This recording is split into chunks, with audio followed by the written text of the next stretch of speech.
Alhamdulillahirabbil alamin. Segala puji bagi Allah. Hari ini di hari Jumat, saya Andi Umar hadir kembali menyapa mitra JIC semua yang setia bergabung bersama kami.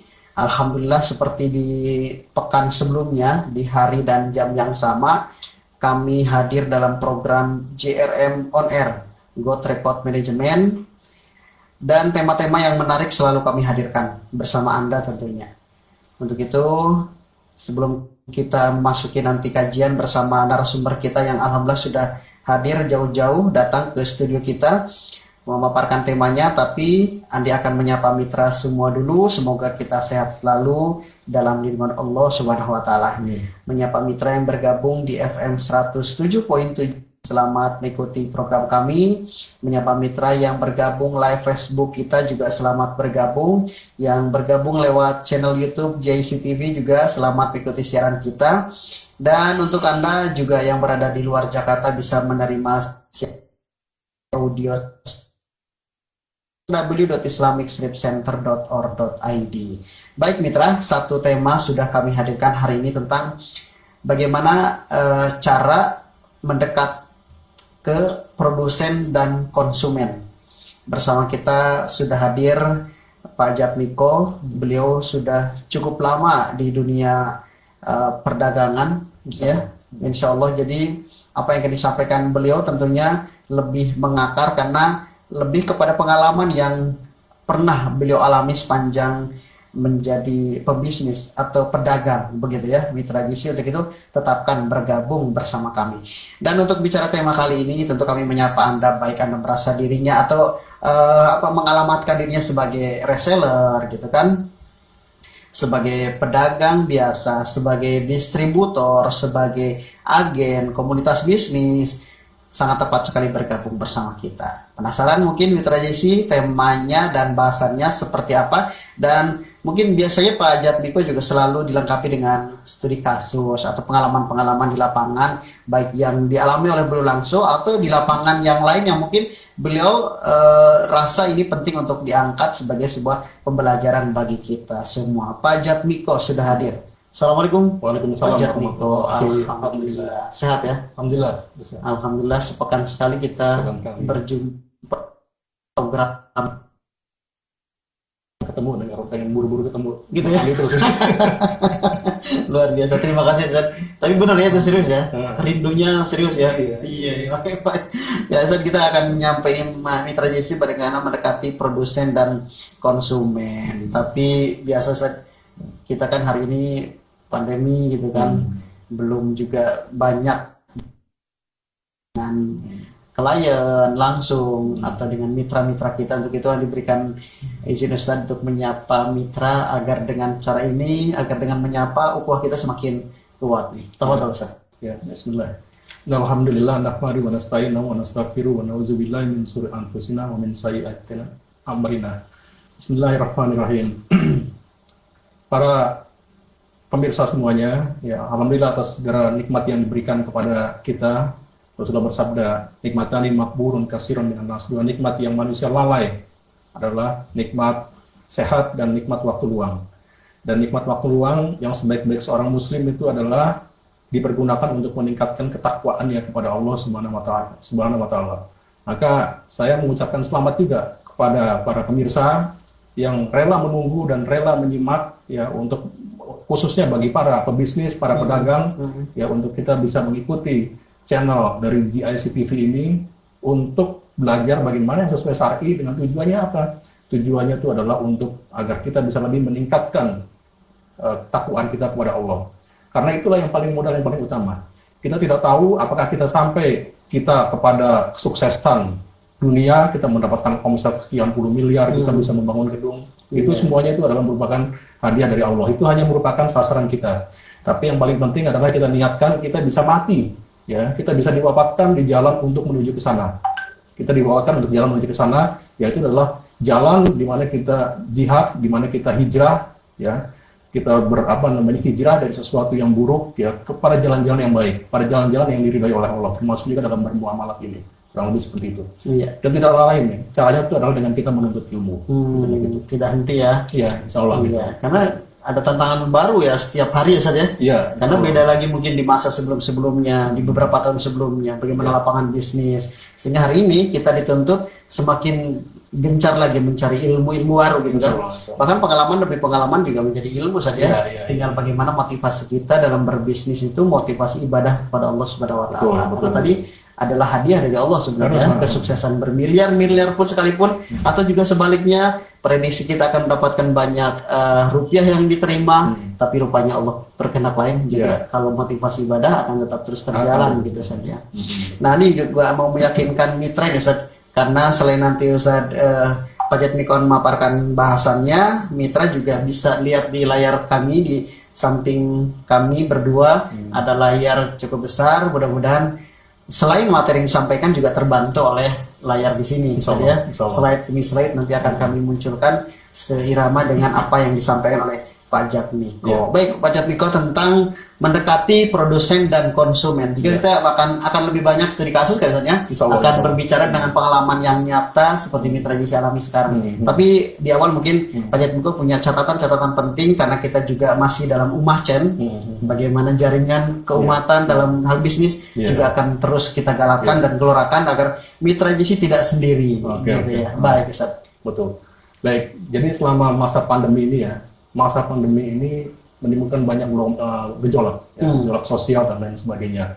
Maka tidak ada mungkin bagi seseorang itu adalah untuk kita mengokohkan ukhuwah kita, ya, di antar sesama, ya, di antar sesama, khususnya yang seiman. Termasuk juga itu adalah orang-orang yang satu bisnis dengan kita.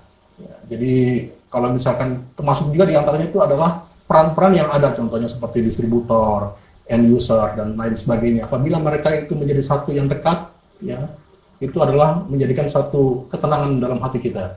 Jadi dalam hati kita. Dalam bab ini, saya akan masuk mengenai mendekati produsen dan konsumen. Ini merupakan salah satu strategi yang kami rangkum dalam kurang lebih ada 6 strategi dalam ummah Chen. Ya.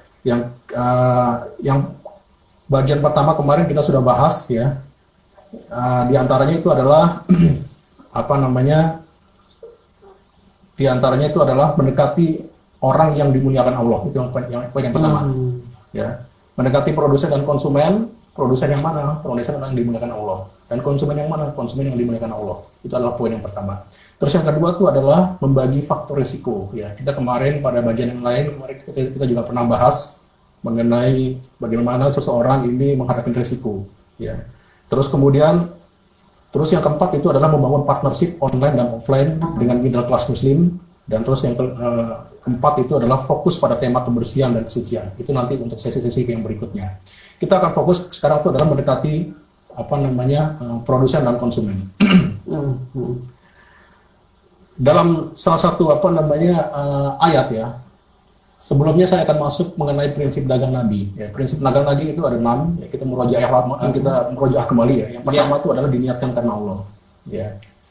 Terus yang kedua itu adalah tidak memberikan janji berlebihan. Yang ketiga itu adalah jujur. Dan yang keempat menjual barang milik sendiri dan tidak menimbun barang dari keuntungan sewajarnya. Nah, diniatkan karena Allah itu apa? Kita mencoba mengambil semua keuntungan atau profit kita ini adalah untuk kita meningkatkan ketakwaan kita kepada Allah, bukan untuk memuaskan hawa nafsu kita. Ya, keuntungan kita ini kita gunakan untuk kita umroh, untuk kita berangkat haji, untuk kita sedekah, untuk kita bayar zakat dan lain sebagainya, untuk kita kurban dan sebagainya. Itu diingatkan karena Allah. Maka insya Allah kalau misalkan kita melakukan seperti ini, ya, Allah akan berikan jalan kemudahan dan akan Allah arahkan.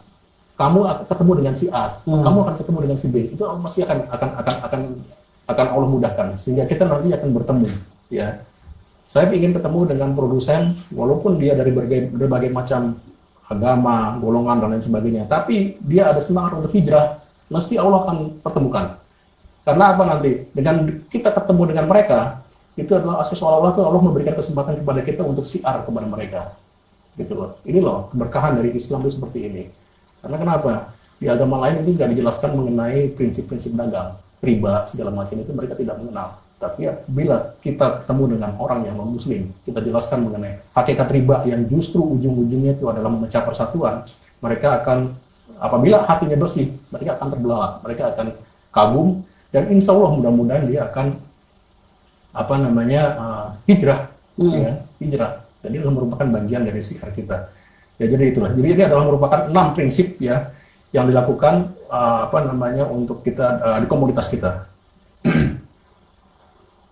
Terus kemudian sebelum saya mulai ya, saya ingin ada 2 dalil. Yang pertama itu adalah dari surat Al-Quraisy ya. Yang kedua itu adalah mengenai suatu asar yang diambil dari Umar bin Khattab. Allah berfirman, li'ila fi Quraisy, karena kebiasaan orang-orang Quraisy, ya.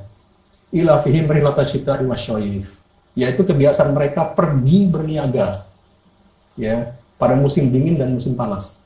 Jadi merupakan kebiasaan orang Quraisy, kita lihat itu orang yang sangat mulia, dimuliakan sama Allah, punya keutamaan ilmu dan lain sebagainya. Dan kebiasaan mereka apa? Berniaga, ya, pada musim dingin dan musim panas, pergi berbulan-bulan jalan safar, ya. Falyabudu rabb hadzal bait, maka hendaklah mereka menyembah Tuhan pemilik rumah ini, yaitu Ka'bah. Mereka pergi, tapi mereka juga ada nilai-nilai tauhidnya, gitu loh, menyembah Allah.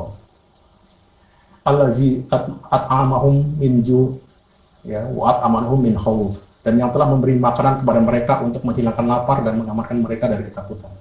Jadi mereka safar itu melewati batas-batas negara, itu di mana di antara batas negara itu banyak sekali perampok-perampok. Ya, banyak perampok-perampok. Tapi kemudian orang Quraisy, ya, karena ada nilai tauhidnya, Allah telah memberikan keamanan kepada dia. Pergi kemana-mana tanpa ada bencana apa segala macam. Ini orang Quraisy, orang apa segala macam, dikasih jalan. Jadi itu adalah merupakan satu nikmat, ya, nikmat yang diberikan kepada orang-orang Quraisy pada waktu itu, ya. Mereka bisa berniaga secara lapang, secara nikmat aman gitu. Ya. Nah, inilah untuk sekarang inilah, makanya sekarang kita ambil semangat seperti itu. Seorang pedagang harus dibiasakan, di antaranya itu adalah rihlah, jalan, ya. Karena dalam rihlah itu ada banyak sekali hikmah-hikmah. Karena nantinya kenapa kita fokus ke masalah rihlah ini, karena nantinya turunan dari semua amal-amal ini itu nanti akan menjadi inkubator bisnis kita. Rihlah nanti akan fokusnya itu adalah kita main bisnis travel umroh misalkan seperti itu. Ya gitu, atau kemudian travel halal dan lain sebagainya. Ya, jadi seperti itu. Nah, terus kemudian tujuan mereka apa? Tujuannya bahwa mereka mendapat keuntungan, mereka akan baguskan Ka'bah itu. Yang mereka rawat, mereka sedekah kepada Ka'bah pada waktu itu, karena Islam kan belum muncul waktu itu. Jadi kurang lebih gitu. Ya, jadi itu. Jadi poin yang pertama merupakan kebiasaan orang Quraisy pada waktu itu. Kebiasaan mereka itu adalah dagang, distribusi, ya. Dengan cuman bentuknya kalau sekarang mungkin pakai motor, pakai mobil, dulu pakai ontak gitu kan ya. Jadi gitu. Jadi kejadiannya itu sama dari dulu sampai sekarang itu sama. Tinggal aktornya dan bendanya aja yang berbeda. Maka kita supaya kita tidak tersesat, ya, maka kita harus terus-menerus menuntut ilmu. Ya, karena kejadiannya berulang-ulang. Jangan sampai ibarat itu kita jadi kita mengikuti kesalahan yang sama gitu loh. Jadi kita jangan sampai kita mengikuti kesalahan yang sama. Jadi kita ikutin, ya, merupakan ibroh dari orang-orang yang mulia pada waktu itu. Nah, pada ayat yang berikutnya, ya, kita bisa dari salah satu hadis, ya, dari satu asar, ya, yang disampaikan oleh Umar bin Khattab. Ya. Di sini dikisahkan bagaimana Umar bin Khattab, ya, ini mengenali seseorang. Itu dari 3 hal. Yang pertama itu adalah dari kedekatan jarak. Yang kedua itu adalah dari pengalaman bisnis. Yang ketiga itu adalah apakah kamu pernah bersahabat sama dia apa tidak. Karena kenapa nantinya kita akan banyak sekali bertemu dengan orang-orang, ya, yang karena peran kita banyak sekali. Kemarin kita berbicara dengan Dr. Kausar kan mengenai mudarobah. Iya. Bagaimana cara seorang sahibul mal ini bisa mengenali seorang mudarib. Ya. Nah, ternyata Islam telah mengajarkan, ya, Umar bin Khattab mengenali dari 3 hal. Kamu pernah tetangga nggak sama dia? Jadi pernah nggak masuk dalam komunitas kedekatan dia? Itu yang pertama. Kalau kamu belum pernah jadi tetangga dia, ya percuma kamu mengenal dia. Gitu loh. Jadi makanya sekarang nanti dalam bisnis kita masuk ke komunitas-komunitas itu. Nah, kita kita bangun komunitas apalah, Depokers atau Boyolalian, atau Surabaya gitu, atau komunitas apa segala macam. Bener bareng. Jadi kita bangun. Nah, itulah poin yang pertama, kedekatan jarak. Ya. Terus yang kedua itu adalah kamu pernah nggak berbisnis sama dia? Kalau kamu belum pernah berbisnis sama dia, ya kamu jangan bilang kamu mengenal dia. Iya. Pertimbangan. Pertimbangan gitu. Jadinya kita melakukan bisnis atau apa segala macam, ya jangan langsung begitu kita lihat dia orangnya soleh atau apa terus kemudian kita langsung percaya seperti itu. Karena orang soleh itu nggak menjamin dia amanah apabila melihat uang banyak, itu nggak tahu juga. Ya, kita kasih amanah yang dikit-dikit. Gitu. Iya. Terus yang ketiga itu adalah pengalaman safar. Iya. Ya, pengalaman safar itu seperti apa? Ya, jadi kurang lebih itu 2 dalil itu seperti itu. Jadi itulah cara seorang ini bisa mendekatkan diri kepada end user, yaitu adalah pertama dari dalil seperti itu. Ya. Nanti kita akan gabungkan yang beberapa hal itu. Ya, jadi gitu. Nah, terus kemudian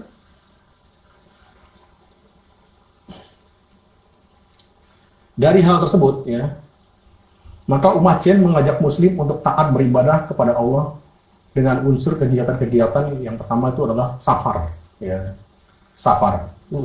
Ya, jadi kita mengajak, ya, nanti apa namanya, safar itu adalah merupakan bagian dari kita untuk saling bertaaruf ibaratnya gitu loh, ya, saling bertaaruf antara mitra bisnis kita. Karena ada beberapa perusahaan ini boleh-boleh saja. Ini menjadikan apa namanya safar, ya. Tapi safarnya itu adalah safar ibadah. Ya. Contohnya umroh, ya. Itu adalah merupakan bagian dari target dia, target dunia.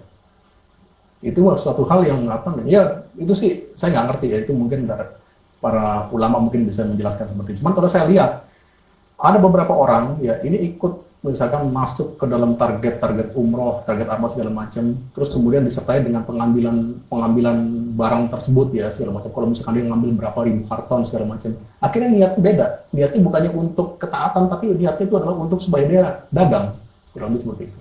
Ya. Nah, itu kita harus cek lagi. Ya. Terus kemudian berniaga dan terus kemudian komoditas kedekatan. Maka ada beberapa hal yang nanti kita akan apa namanya coba kupas, ya. Inkubator bisnisnya itu adalah pertama adalah kita akan fokuskan ke bisnis-bisnis yang sifatnya adalah safar, khususnya itu adalah yang seperti bisnis travel umroh dan lain sebagainya. Ya. Tujuannya untuk apa? Untuk selain kita untuk beribadah juga, kita juga saling bertaaruf antara teman-teman rekan bisnis kita. Ya. Terus kemudian juga ada lagi peluang yang lain, itu adalah konsultan syariah dan sebagainya. Jadi karena kenapa? Seseorang ini belum tentu dia bisa mengenali calon mitra bisnisnya. Perlu ada orang ketiga. Dan itulah konsultan. Perlu orang ketiga yang bisa melihat ini si A seperti apa, si B seperti apa, si C seperti apa. Nah, kebanyakan sekarang mungkin perusahaan-perusahaan ini mereka, ya, dia punya database alamatnya di mana, apa segala macam. Cuman interest dia seperti apa, dia punya komunitas seperti apa, dia tidak ada. Sehingga kedekatan belum wujud, ya. Nah, ini perlu ada nanti mungkin ada pihak ketiga atau apa yang dia bisa apa namanya berfungsi sebagai perantara atau konsultan atau apa segala macam. Nanti bagaimana setelah dalam akad, ya, kita seperti bicarakan kemarin dalam apa namanya seminar yang tadi malam itu, ya. Jadi dalam akad bagaimana? Dalam akad, ya, nanti kita mungkin si mediator itu bisa jadi masuk dalam mitra bisnis juga dengan pembagian keuntungan itu. Jadi berubah misalkan sekian persen untuk Saibul Mal dari keuntungan, ya, sekian persen untuk nisbah bagi hasilnya, ya, sekian persen untuk si pelaksana atau mudorib, dan sekian persen untuk si apa namanya si mediator ini. Iya. Gitu. Tapi menarik nih, untuk mediator atau konsultan, ya. Bagaimana faktor yang juga harus dipikirkan oleh kita sebagai pembisnis, ya, pemilik bisnis lah, pemilik usaha. Apakah harus ada catatan lain atau track record dia dari mana kita temukan? Sekarang kan banyak kita temukan lah, ya, untuk informasi-informasi konsultan bisnis ini, itu, yang ini, yang warna itu. Kalau kita harus memilih dari sekian banyak, misal yang sudah kita pahami atau ketahui infonya, harus yang seperti apa itu? Yang kita angkat sebagai konsultan bisnis kita. Konsultan bisnis. Iya, betul. Ya, ini setelah saya diskusi dengan apa namanya Dr. Kausar tadi malam juga, ya. Ini emang ini adalah merupakan satu peluang yang sangat baru sekali. Ini belum ada apa namanya, mungkin masih jarang sekali gitu loh. Masih jarang sekali. Ya, kita semuanya masih mencari apa namanya, ini posisi yang ini peluang bisnis yang sangat besar sekali gitu loh. Iya. Jadi formatnya seperti apa, ya? Yang penting itu adalah tujuan kita itu adalah apa namanya, mungkin filosofinya dari mediator ini itu adalah untuk mendekatkan ukhuwah aja gitu loh, mendekatkan ukhuwah atau menyelamatkan dalam siar untuk mendekatkan ukhuwah antara si terserah perannya, apakah dia sebagai pemegang modal atau terus kemudian sebagai pelaksana atau mungkin akad-akad yang lain, akad sewa misalnya gitu, ya, sewa atau mungkin akad-akad yang lain, misalkan contohnya seperti akad memberikan hutang, ya, court atau pinjaman dan lain sebagainya, gitu ya. Ya, ini mungkin ada perantaranya kurang lebih seperti ini. Saya bisa ngasih perantara, bisa ngasih hutang ke sampean kalau misalkan si orang ini dia approve gitu kan, kurang lebih seperti itu. Jadi kurang lebih seperti itu. Dan kita di sini fungsinya itu adalah sebagai memverifikasi. Dan asasnya tetap ya, asasnya itu adalah si mediator ini harus tahu ya, tahu secara luar dalam, dan bukan hanya masalah demografi tapi juga masalah spiritnya dia. Iya betul. Jadi karena manusia itu kan ada 3 ya. Yang pertama itu adalah secara fisik ya, terus yang kemudian atau jasmani, yang kedua itu adalah secara jiwa, yang ketiga itu adalah secara ruh ya, secara ruh. Dan Islam ya, inilah kehebatannya Islam itu adalah yang justru yang utama itu adalah di ruhnya itu. Ya, walaupun jiwanya itu dia baik, suka sedekah gitu segala macam ya, tapi ruhnya buruk. Contohnya misalkan suka sedekah, tapi sedekahnya itu diniatkan untuk kuburan.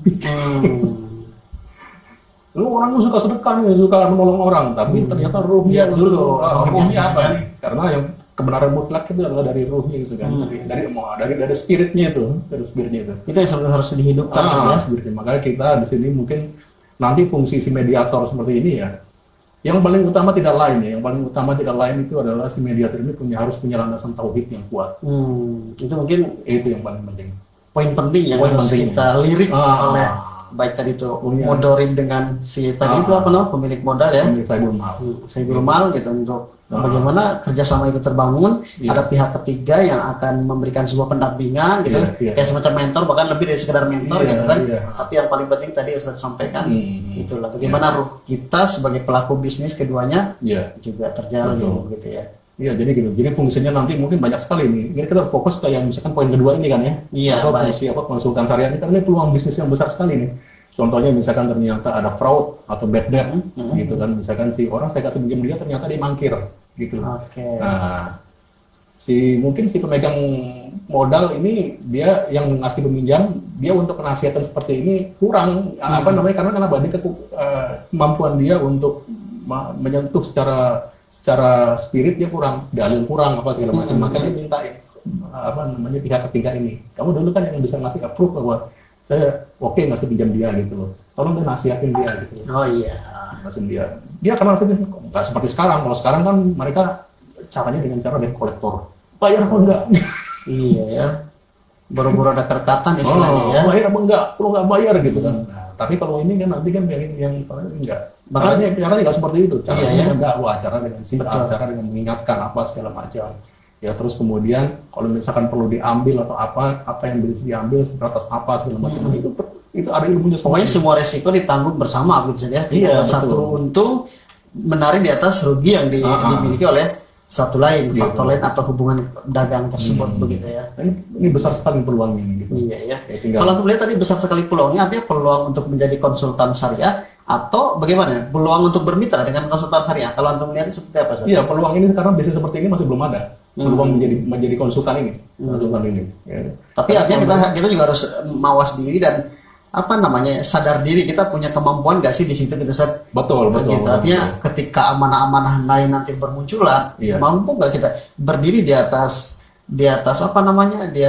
aturan Islam gitu. Jadi karena spirit kita melihat hanya potensi konsultan labelnya syariah, sementara kita tidak punya basic yang cukup kuat dan mapan di sana. Kalau Ustaz melihatnya seperti apa nanti itu? Iya, harus ada. Mungkin kalau misalkan konsultannya sudah cukup profesional, dia ada mungkin di situ ada dewan syariahnya sendiri.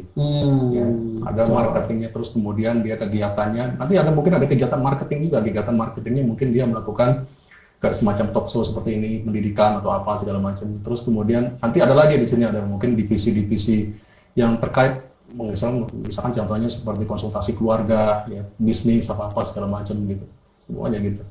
Nah, selama ini mungkin kan lembaga seperti ini lebih arahnya ke lembaga psikologi atau segala macam gitu ya. Tapi ini nanti kita gabung juga dengan kaitannya dengan keagamaan ini gitu, kurang lebih gitu, dengan syariat gitu. gitu. Sebentar Ustaz, sebelum kita lanjut untuk beberapa poin lain dan slide-slide berikutnya juga semakin menarik untuk mitra JC dan untuk Andi Umar ikuti bersama di pembahasan kita bagaimana cara mendekati produsen dan konsumen. Tadi lebih banyak kita mengantarkan chain-nya juga sudah diberikan gambaran bagaimana spirit bisnis kita juga harus karena Allah Subhanahu wa taala. Mitra JC, kami undang kembali untuk Anda tetap bergabung bersama kami masih di program JRM on Air, dan Andi mau ulang sekali lagi bahwa bahasan kita tentang bagaimana mendekati produsen dan konsumen, begitu ya Mitra JC. Karena sepertinya ini akan lebih pesat tumbuh kembang bisnis kita ketika ada kedekatan dengan produsen dan juga ada kedekatan serius dengan konsumen, begitu saja. Apa artinya kemajuan itu kalau benar-benar kita tidak ada konsumen yang begitu kuat dekat dengan kita, atau juga sebaliknya gitu kan. Ketika produsen kita abaikan, kita tidak mau berupaya bagaimana ada kedekatan khusus dengan produsen pun rasanya akan lebih lambat kemajuan bisnis tersebut gitu kan. Nah, Ustaz, boleh kita kembali lanjutkan masih dengan Mitra JIC. Insyaallah. Baik, karena ini mungkin adalah salah satu apa namanya dalam mungkin kalau tidak salah surat At-Tolak ya, di sini disebutkan apabila mengenai suami istri ini mereka bertengkar, ya, suami istri bertengkar, maka kita disuruh mencari orang yang ketiga kan untuk bisa mengakurkan. Ya, jadi ini kurang lebih seperti itu. Nah itu mungkin fungsinya sama seperti tadi dengan konsultan syariah gitu, ya, sebagai mediator itu. Ya, jadi gitu. Jadi dia orang yang ketiga. Baik. Terus kemudian yang keempat itu adalah termasuk hal lain yang bisa menjadi poin untuk mendapatkan kita kedekatan itu adalah kita berhubungan dengan barang-barang yang sifatnya itu adalah sehari-hari. Ya seperti sabun, terus kemudian makanan kebutuhan pokok. Ya. Karena dengan demikian itu akan ukhuwah itu akan terus mungkin per hari, per jam, per transaksi semakin banyak. Kita akan makin banyak, lebih banyak mengenal. Betul. Insya Allah kita akan lebih banyak mengenal kayak karakter dari apa namanya produsen kita. Kita akan lebih banyak mengenal dari apa namanya konsumen kita seperti apa, segala macam gitu. Akan lebih banyak mengenal. Ya. Jadi kita niatkan seperti itu aja. Kita niatkan gimana caranya kita bisa mendekatkan antara konsumen dan berdekatan adalah gitu. Kurang seperti itu. Jadi kita masuk ke barang-barang yang seperti itu. Artinya kalau Pak Jatmiko boleh memilihkan satu pilihan ke kami, ke kita pelaku bisnis, mungkin Pak Jatmiko lebih mengarahkan kita memilih usaha atau dagang yang produk-produknya lebih keseharian. Iya, keseharian seperti itu. Jadi yang disebut sebagai fast moving consumer goods atau mungkin produk-produk yang lagi trending ya. Sekarang seperti apa gitu. Mungkin produk-produk yang apa namanya mendapatkan untung besar atau apa segala macam ya bisa aja gitu loh. Cuman kan apa namanya kita di sini dalam istilah bisnis itu ada yang istilahnya disebut sebagai subsidi silang. Ya, subsidi silang. Subsidi silang di sini itu adalah kita harus ada produk yang namanya mainstream. Ya. Mainstream itu adalah produk yang dimana kita mengambil margin itu yang kecil. Gitu loh. Margin kecil kalau perlu ya sama dikit-dikit aja lah. Khususnya untuk apa? Untuk rame-ramein aja gitu loh. Agar orang terus terkoneksi sama kita. Gitu loh. Sebagai daya tarik kita. Ya. Terus kemudian ada lagi produk satu lagi itu adalah untuk yang besar, yang ngambil untung yang besar. Ya. Yang disebut sebagai namanya profit gain-nya itu kurang lebih seperti itu. Ya, baru nanti kita ngambil gitu. Nah, tapi itu perlu ada.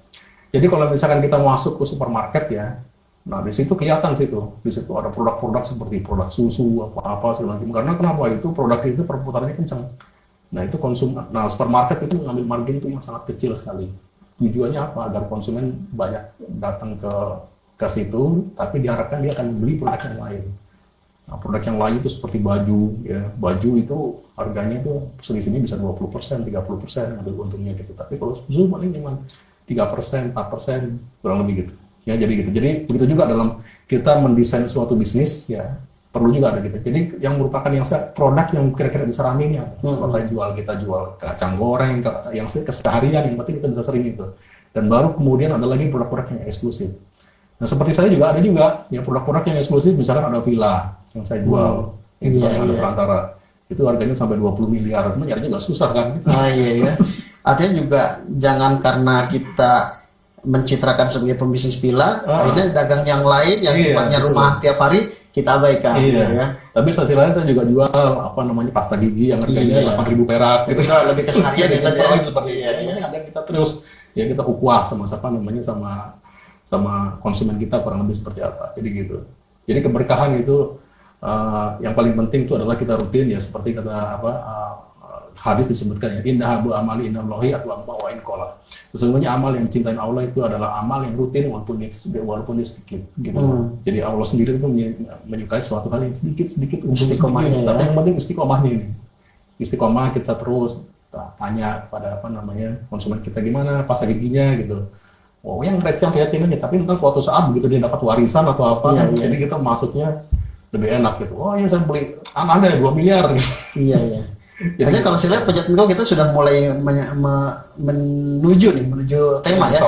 Oh, dengan cara berjualan hal-hal ya kebutuhan keseharian itu menjadi salah satu faktor pendekatan atau satu model cara pendekatan kita kepada konsumen kan karena tadi di situ ada peluang frekuensi yang lebih banyak sehingga kedekatan kita semakin kuat, bahkan sampai keseharian pun kita bisa tahu ya di mana lokasi dia, habit dia apa gitu, hobi yang dia beli juga apa, ini sudah masuk misalnya. Tapi kita terus akan kembali seperti apa sesungguhnya di sana. Iya. Baik. Ini sekarang mungkin saya masuk ini mungkin bukan sebagai itu ya, sebagai sampel aja. Makanya di sini saya tidak tulis mereknya apa gitu loh. Jadi mungkin ini sebagai sampel bagaimana ini bisa menjadi satu wacana ya, pemberdayaan untuk memperkaya kasanah daripada pemirsa semuanya. Jadi misalkan seperti apa yang kita lakukan di sini itu adalah apa yang produk Umacian ini pasarkan. Jadi ada 2. Yang pertama itu adalah apa, yang kedua itu adalah bagaimana memasarkannya. Ya, bagaimana memasarkannya itu adalah kita nanti mengenai distribusi bagaimana, tapi kalau apa ini banyak sekali. Di antaranya itu adalah travel, ya, travel. Ya, di sini kita ada produk travel, ya, dan tujuannya itu akhir-akhirnya itu adalah kita membuka peluang sebagai agen, ya, agar nanti kita sama-sama kita memasarkan, ya. Dengan beberapa keunggulan-keunggulan dibimbing oleh Ustadz Al-Sunnah dan Ustadz ini juga mereka juga sebagai pelaku juga di travelnya itu, ya, sebagai pelaku juga artinya dia memiliki kepala cabang sendiri, terus kemudian izin lengkap dan lain sebagainya, harga kompetitif. Nah ini karena kenapa ini merupakan salah satu manifestasi dari kita nantinya untuk lebih mengenal ya bagaimana karakter daripada jemaah kita ya pada saat safar terutama ya, relasi kita ya, mungkin jadi karena tidak tahu nanti relasi kita ini ada program seperti apa ya, maka sekarang kita harus siapkan ya program-program untuk yang terkait mengenai safari. Nah ini sebagai contoh ya, ini travel umroh X saya sebut kurang lebih seperti itu. Ya. Terus kemudian ada lagi ya, di sini adalah produk yang mungkin buat keseharian. Karena sekarang yang lagi tren itu adalah hand sanitizer, saya sebut sebagai hand sanitizer merek X. Ya. Utamanya itu apa? Utamanya itu adalah dia telah melakukan akad secara syar'i dengan kami. Ya. Terus kemudian kita lihat juga hal-hal yang mudah diantaranya itu adalah produsen ini juga telah cukup lama ya, bermain, jadi bukan merupakan pemain yang dadakan. Ya. Terus kemudian juga ada peluang-peluang yang lain seperti promosi, distribusi dan lain sebagainya. Dan terus kemudian ada peluang-peluang untuk menjadi reseller. Ya, gitu. Nah ini kita lihat contohnya apa produk yang kita pasarkan. Jadi yang pertama itu adalah travel umroh, yang kedua adalah produk hand sanitizer. Ya, terus kemudian ini ada lagi contoh produk pasta gigi halal ya, merek X. Karena kenapa kita ternyata semuanya itu adalah siar. Ya, kita pilih produk-produk yang tidak bersih, yang tidak minimal dia tidak ada suatu relaktansi terhadap Islam gitu loh. Karena banyak sekali sekarang produk-produk yang justru mereka menentang syariat ya. Dia punya dana apa segala macam untuk mendukung proses-proses LGBT dan lain sebagainya. Ya itu sangat kita sayangkan. Maka kita pilih ya. Minimal dia tidak tidak ada suatu hal yang sangat sensitif seperti itu. Jadi kita pilih misalkan pasta gigi yang telah dia ada semangat untuk mendapatkan sertifikasi grade A ini. Dan ini halal sistem, ya ini adalah merupakan bukan produknya yang dilihat secara halal tidak, tapi bagaimana cara membuatnya. Ini jelas lebih kompleks gitu. Yang selama ini kita lihat misalkan selama ini kita lihat kan halal kan ya, misalkan seperti minuman itu. Ini produknya halal apa enggak, dicek kan contohnya sampelnya terus dilihat ada mengandung unsur apa enggak. Nah itu yang biasa gitu kan. Tapi kalau ini kita lihat di sini halal sistem itu adalah yang lebih ke dalam. Ya, jadi kita lihat bagaimana ide pengembangan produknya, produk halalnya. Terus kemudian rencana formulasinya seperti apa, suplai bahan bakunya seperti apa, seperti apa gitu. Jadi lebih ke arah seperti itu. lebih ke alat produksinya. Jadi bukan masalah kehalalan itu dari bahan bakunya semata Bukan hanya saja, itu. tapi awal ide itu muncul dari produsen itu apa sih ya? Iya, Gitu kan? betul. Nah, kita lihat dia punya sertifikasi seperti itu, jadi bukan hanya sertifikasi halal yang biasa, tapi nanti kita lihat di sini ada satu pemain ya, dia punya halal sertifikasi yang cukup lengkap seperti ini. Bahkan dia mendapat grade A sampai 3 kali berturut-turut. Nah, di sini adalah satu hal yang kita bisa inline dengan kita inline dengan tujuan kita, visi misi kita meniat untuk siar ya. Terus kemudian di sini juga kebetulan juga dia ada siar untuk menegakkan sunnah Nabi ya. Terus kemudian promosinya juga gencar ya, dan di sini ada nah ini contohnya beberapa contoh-contoh lah. Jadi mungkin nanti para mitra juga punya ada produk-produk yang lain ya. Ini coba nanti dilihat ya, cara melihatnya seperti apa. Jadi cara dia untuk mendapatkan cara dia untuk menseleksi itu seperti apa. Ya. Terus kemudian ada lagi properti. Properti pun sama saja. Sama seperti tadi. Ya. Nah, cuman kalau properti ini kan ya semuanya ini kita lakukan itu, makanya untuk yang seperti ini ya seperti pasta gigi atau apa dan lain sebagainya. Ini tidak mungkin kita berhubungan dengan dengan distributor. Karena dia tidak bisa memberikan informasi seperti ini. Yang bisa memberikan informasi seperti ini adalah yang membuatnya langsung. Produsen ya. Gitu loh. Produsen langsung. Sehingga di situ kita butuhnya langsung terkoneksi dengan produsen. Betul sekali. Gitu. Jadi bukannya kita antipati, cuman zaman sekarang ini kan ibaratnya kan kita ingin mendekatkan. Visinya itu adalah kita ingin mendekatkan. Kita nggak mencari menjadi satu marketplace yang di situ ada ribuan produk bermacam-macam. Kalau kita lebih fokus itu ada 1-2 produk aja, cuma dari ujung ke ujung itu kita tahu semuanya. Gitu loh. Jadi kurang lebih gitu. Iya. Menarik tadi Sadik, yang properti. Dari sisi properti yang tadi yang syariah, kita melihatnya dari sisi mana aja? Mungkin yang developernya, apa keuangan yang sebagai pemodalnya atau seperti apa nih? Iya, jadi mengenai properti ini terus terang ini saya juga masih hijau ya, masih belum begitu belum begitu. Ini baru saya mulai saja, cuman kebetulan saya udah ikut beberapa kelompok-kelompok properti syariah, ini saya juga masih belajar ya. Iya. Jadi yang saya lakukan sekarang itu adalah saya belum masuk yang ke perumahan-perumahan yang itu karena saya juga masih belajar, tapi ada beberapa yang mudah-mudah aja. Contohnya misalkan ada orang yang minta bantu untuk jualkan barangnya, ya, rumahnya segala macam, informasinya lengkap. Terus kemudian saya juga sudah datang ke tempatnya, terus kemudian saya buat promosi, saya buat video, terus kemudian yang berikutnya itu adalah akadnya kita dengan dengan si pemiliknya. Oke, saya akan kasih persentase sekian persen dan lain sebagainya. Jadi kita baru masih yang arahnya kurang lebih seperti itu. Mudah-mudahan nanti saya juga mengundang juga ya pada para pemirsa di sini apabila yang ada punya properti dan terus kemudian ingin dijadikan ini ternyata properti saya ini ingin saya rubah ya konsepnya menjadi properti syariah atau apa segala macam itu. Mungkin bisa kolaborasi dengan kita. Ya, sama-sama kita belajar lah untuk kurang lebih seperti itu. Jadi insya Allah nanti sama-sama belajar gitu. Nanti insya Allah akan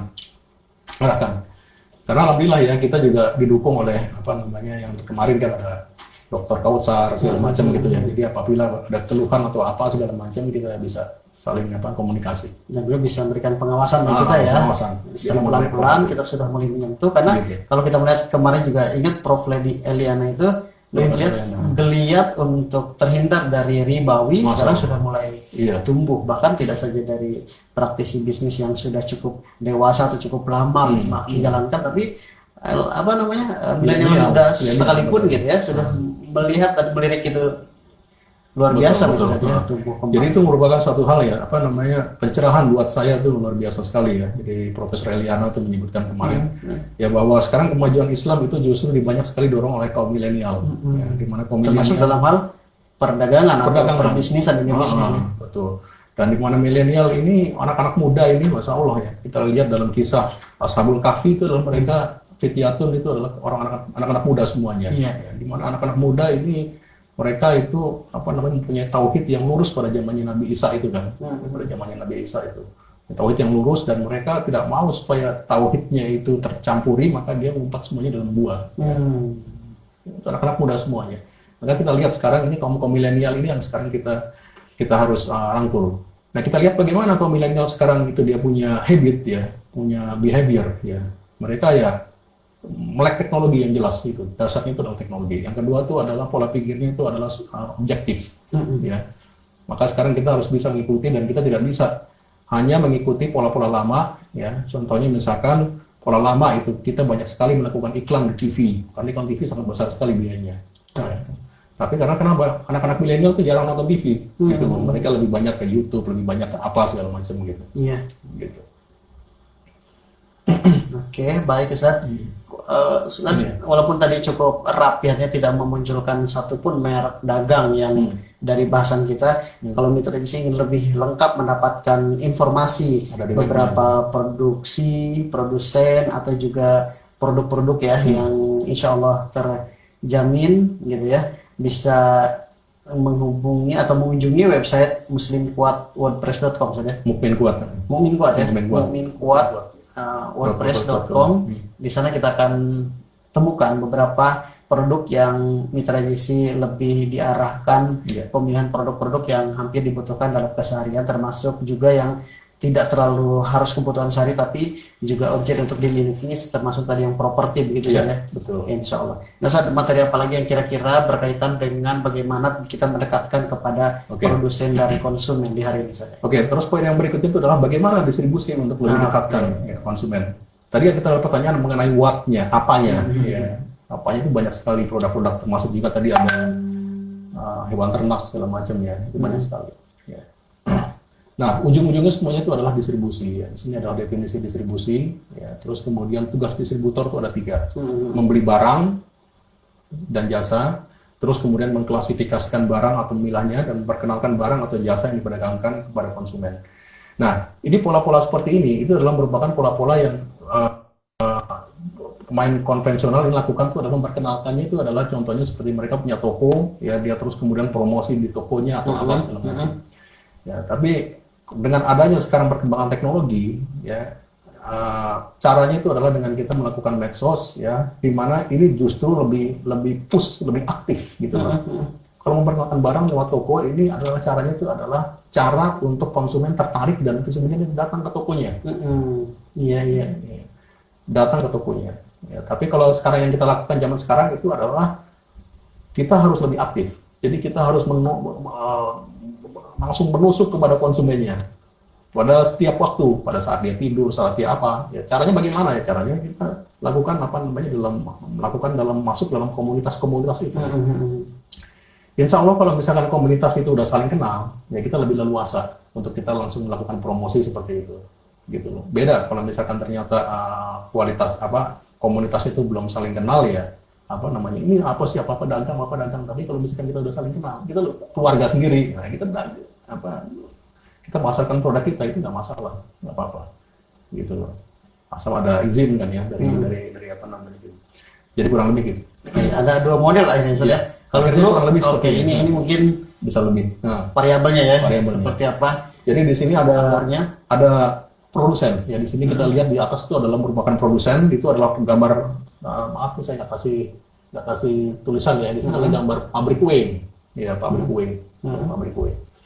Nah, posisi yang ada sekarang, pabrik kue, yang dilakukan itu adalah mereka melakukan penjualan dengan cara push selling ke distributor. Bahkan dia melakukan namanya disebut sebagai produk mengalokasi drop dead namanya. Drop dead itu adalah mereka mengalokasikan produk sekian karton gitu. Jadi dipaksa walaupun dia nggak order gitu. Pokoknya dipaksa alokasi. Ini konvensional lama dikenal ya. Nah, akhirnya itu gimana? Itu resikonya besar sekali kalau ternyata nggak sesuai sama permintaan konsumen. Gitu loh. Nah, terus kemudian drop dead ini, ya, alokasi ini masuk ke dalam distributor, di-push lagi ke toko. Ya, toko terus kemudian kita bayangkan yang namanya toko itu dia kan raknya dari dulu kan segitu-segitu aja nih, kecuali dia punya uang banyak tambah lagi raknya gitu ya. Sementara produk yang harus masuk itu kan banyak.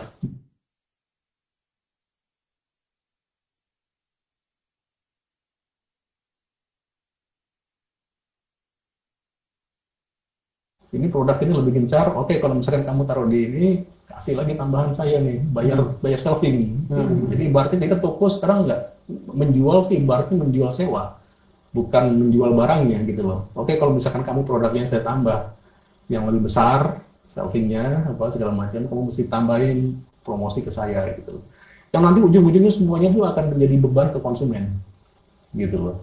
Nah, akhirnya bagaimana? Dengan harapan agar toko ini ramai, ya terus kemudian konsumen akan tertarik datang ke sana. Nah, ini yang disebut sebagai saya sebut di sini sebagai pull selling, ya pull selling. Jadi konsumen itu akan tertarik datang ke tokonya itu, tertarik datang ke tokonya. Dan di sana di toko juga nanti konsumen akan melihat berbagai macam produk, gitu kan. Nah, tentu dia akan lebih tertarik produk yang lebih menonjol, lebih ada promosinya atau apa segala macam. Nah, ini adalah kalau kita lihat di sini adalah ada push, di sini ada pull, gitu. Jadi ada nge-push dan di sini ada tarikan, gitu. Nah, cara yang kita lakukan sekarang itu adalah kalau misalkan kita masuk ke dalam community, ya, ini semuanya posisinya bisa push semuanya.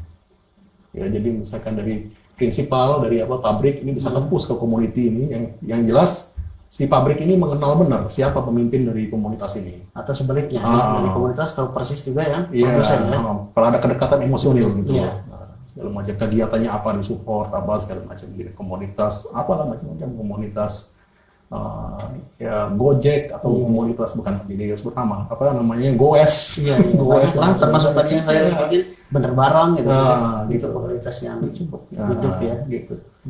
Nah terus kemudian dari komunitas ini tentunya orang-orang kan macam-macam kan ada yang suka dagang ada yang enggak habitnya beda-beda di situ ya kamu ada yang suka dagang ada yang karena uang warisannya udah puluhan miliar dia nggak suka dagang dia lebih suka jalan-jalan ke luar negeri aja nyantai jadi nggak suka dagang tapi ada orang yang dia suka dagang apa segala macam dia ngidupin keluarganya nah orang-orang yang suka dagang ini mungkin dari ini ada sekitar 20%. Kita masukkan ke dalam ini malah kita masuk ke dalam grup ya disebut sebagai grup reseller gitu. Nah gitu. Nah baru dari sini nanti dia akan nge-push dia akan bantu broadcast ke konsumen. Jadi kita lihat ya jalurnya itu merah semuanya tinggal bagi produsen itu adalah sekarang memperbanyak database community ini ada berapa aja gitu jadi kurang lebih seperti itu jadi dan itu harus dirawat ya gitu. Nah jadi ya siapa yang bisa menjadi orang yang bisa memverifikasi apakah dia baik atau tidak ya community ini gitu. Kalau tadi saya gambarkan yang 20% kecenderungan dagangnya cukup tinggi itu yang super dirawat itu betul tidak keluar dan kita menjadi komunitas yang akhirnya menjadi reseller yang mendekatkan kepada konsumen begitu ya. Karena kondisi yang seperti yang pola lama ini sekarang kondisinya banyak sekali terjadi kekurangannya. Ya, begitu kondisi lockdown kan toko-toko pada tutup. Betul. Kita lihat bagaimana di sini konsumen juga nggak bisa keluar juga.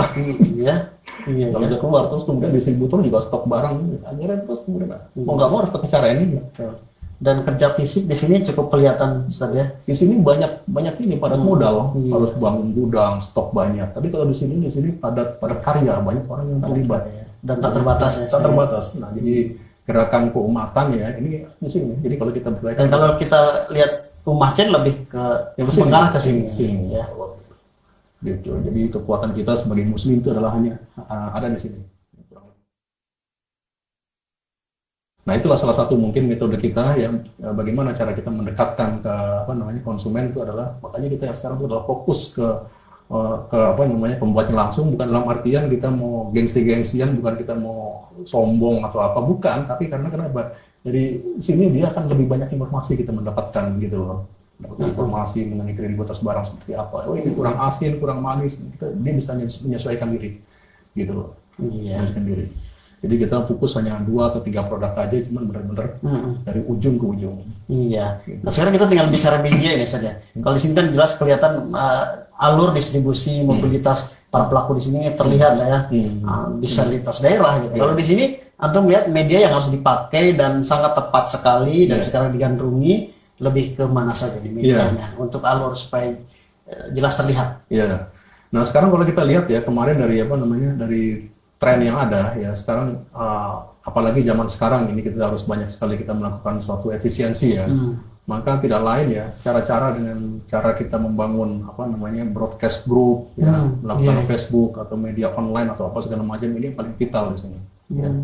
Makanya sesuai juga dengan temuan dari Profesor Eliana yang kemarin bahwa sekarang kita harus fokus ke namanya milenial. Nah, milenial itu mereka punya habit itu seperti apa? Habit itu mereka melihat itu banyaknya dari gadget gitu loh. Maka sekarang tidak lain tidak bisa kita harus dipaksa kita harus bisa menguasai semua alat-alat. Ya harus seperti ini.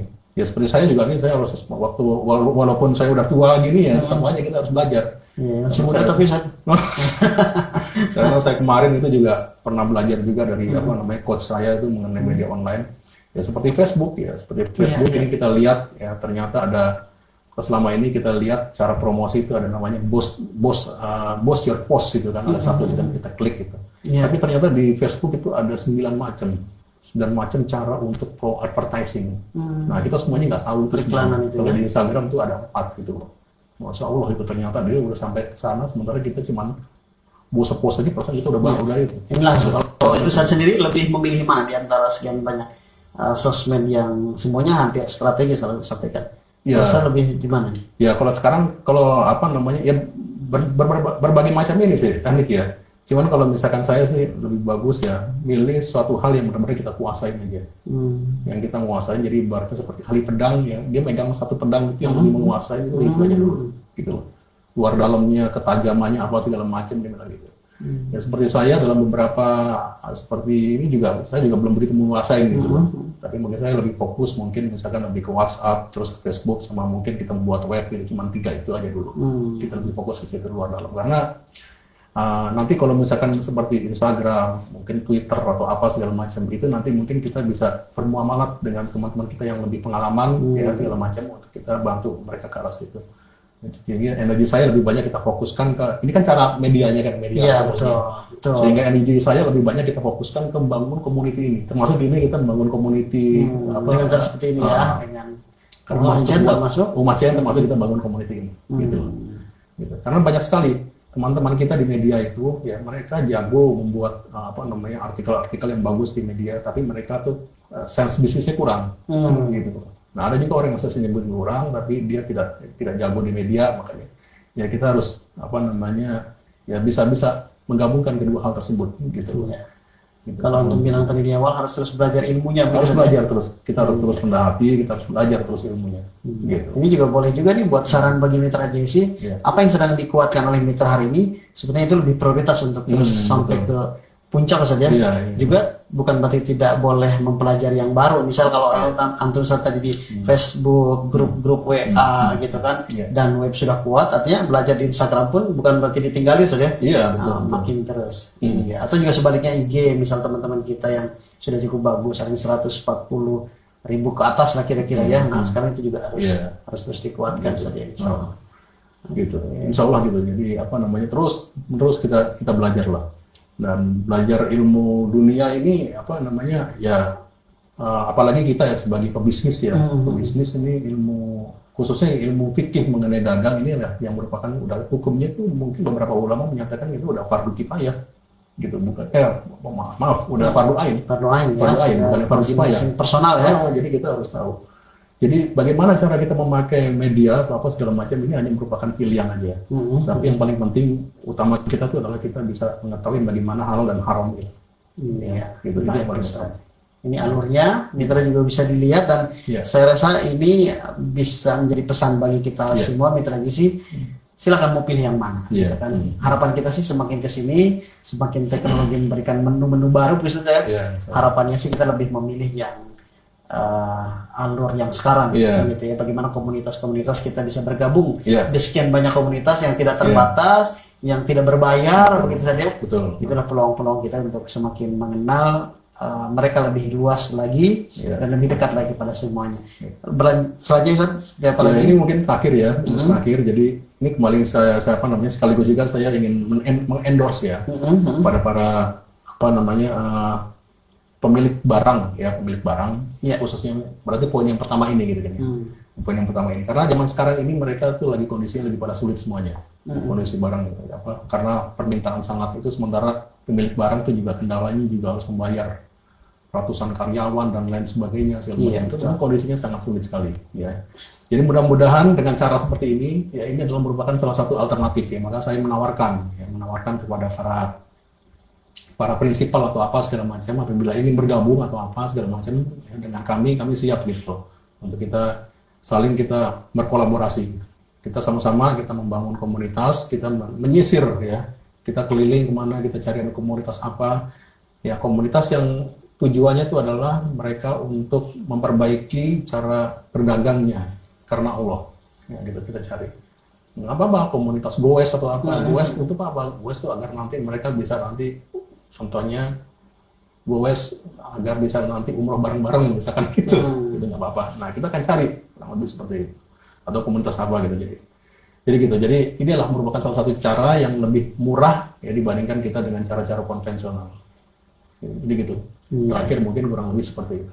Iya, baik Ustaz. Saya satu harapan kita untuk mitra JC juga yang sedang bergabung bersama kita sejak dari awal, atau mungkin juga mitra tadi baru bergabung bersama kami di pertengahan siaran kita, Ustaz. Kami ingatkan kembali bahwa kita sedang membahas di penghujung kebersamaan ini bagaimana kita mendekati produsen dan konsumen, dan poin-poin pentingnya tadi sudah disampaikan oleh Ustadz Jatmiko. Bagaimana dengan Anda mitra JC? Semoga dari yang disampaikan tadi oleh Pak Jatmiko ini memberikan semangat baru bagi Anda yang belum tumbuh untuk spirit mendekat kepada produsen misalnya hari ini, dan kedepannya kita semakin tumbuhkan semangat itu. Atau juga sebaliknya, mitra JC belum punya pedoman yang kuat bagaimana mendekat kepada konsumen. Ada poin-poin penting yang tadi disampaikan oleh Pak Jatmiko bisa diambil dan bisa diaplikasikannya.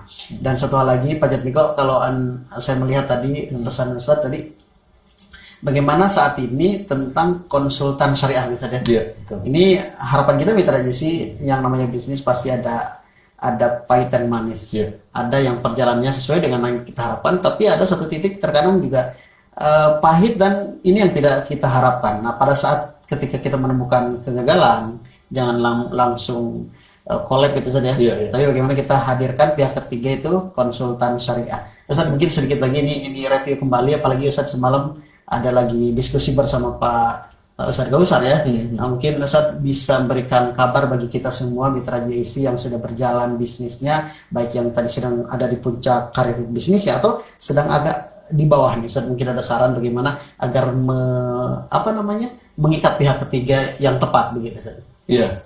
Jadi sekedar kesimpulan aja ya, dari hari malam itu kita alhamdulillah kita bisa berkumpul, Profesor Eliana, Dr. Nanang, terus kemudian Dr. Kausar ya, segala macam yang kita bisa bertiga ya karena atas izin Allah ya. Jadi ada beberapa kesimpulan. Kesimpulan yang pertama itu adalah bahwa sistem mudarobah ya, sistem bagi hasil ini adalah merupakan suatu sistem yang benar-benar hal yang biasa dilakukan pada zamannya Nabi, dan ini banyak sekali memberikan keberkahan ya, karena di situ adalah mempertemukan orang yang punya modal dengan tapi dia tidak punya waktu, punya modal, punya uang banyak, tidak punya waktu, dan dia tidak punya skill untuk berbisnis. Ya. Dan terus kemudian ada lagi sekarang, ini zaman sekarang banyak sekali orang punya skill, tiba-tiba di PHK kan, skillnya tinggi, cuman dia tidak punya uang gitu loh, tidak punya uang, tapi dia punya waktu karena habis mungkin di PHK. Sementara kalau misalkan dia berbisnis atau dia resiko ruginya ngeri gitu loh, karena kenapa? Dia bukan sebagai tipikal pedagang. Nah gitu loh, maka dalam akad mudarobah ini dipertemukan ya. Maka sekarang penting bagi kita untuk mempelajarin, dan silakan ya pemirsa ini untuk bisa murajaah untuk melihat link kita ya bagaimana cara mudarobah ini. Terus kemudian poin yang berikutnya lagi itu adalah yang kita bisa ambil pelajaran itu adalah bahwa adanya gerakan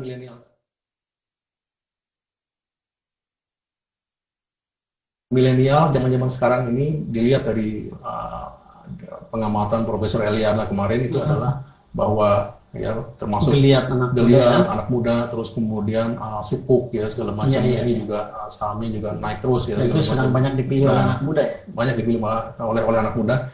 Maka di sini adalah merupakan satu kabar baik ya, kabar baik bagi kita ya, untuk kita mulai inilah momennya sekarang itu adalah kita inovatif ya. Karena zaman sekarang ini sedemikian banyak orang-orang begitu berubah perannya, tadinya mungkin sebagai karyawan begitu mendapatkan PHK ya, terus kemudian menjadi pebisnis ya, maka penting bagi dia untuk juga belajar mengenai fikih muamalah gitu. Nah, jadi kurang lebih gitu ya. Jadi mungkin poin-poin pentingnya seperti itu, sehingga nanti poin yang ketiga itu adalah ada peluang ya, ada peluang untuk kita mendirikan ini peluang bisnis yang sangat bagus sekali ya, satu konsultan ya sebagai mediator yang bisa untuk menjamin ya menjamin, mungkin di sini menjamin apa namanya, bagaimana seorang ini tidak sanksi lagi ya, untuk memberikan dana pinjaman atau memberikan bentuk sirkah atau lain dan sebagainya dengan si fulan gitu, kurang lebih seperti itu. Ya mudah-mudahan ini apa namanya, ilmu ini berkah ya, dan ini mudah-mudahan juga terus berlanjut ya seperti Insyaallah ini. Ya. Mudah-mudahan Semakin berizin Allah kaya kita dengan komunitas insyaallah ke depannya. Baik Ustaz Fajar Niko, terima kasih ilmunya hari ini, dan semoga apa yang menjadi pengalaman Fajar Niko temukan terus di-share bersama kami, agar ketika itu sebuah kegagalan kita bisa lebih hati-hati, ketika itu sebuah kesuksesan besar kita juga bisa niru begitu ya. Baik mitra JC, inilah akhir kebersamaan kita di program JRM On Air dengan tema bagaimana mendekati produsen dan konsumen. Selamat mencoba dari apa yang disampaikan Pak Jatmiko. Jangan berpuas diri dengan apa yang sudah kita miliki saat ini, agar kemajuan usaha kita semakin baik dan bagus lagi ke depan. Terima kasih yang sudah bergabung, dan insya Allah kita akan kembali berjumpa di pekan-pekan berikutnya. Dan kami juga ingatkan bahwa siaran-siaran kami bersama Pak Jatmiko ada di beberapa edisi-edisi sebelumnya. Penasaran Anda seperti apa edisi sebelumnya? Anda bisa langsung lihat aja di like, subscribe, share dan komen, agar kemanfaatan siaran kita semakin meluas tentunya, baik untuk diri kita sendiri maupun orang-orang yang ada di luar sana ataupun orang-orang di sekitar kita. Kami pamit. Wassalamualaikum warahmatullahi wabarakatuh.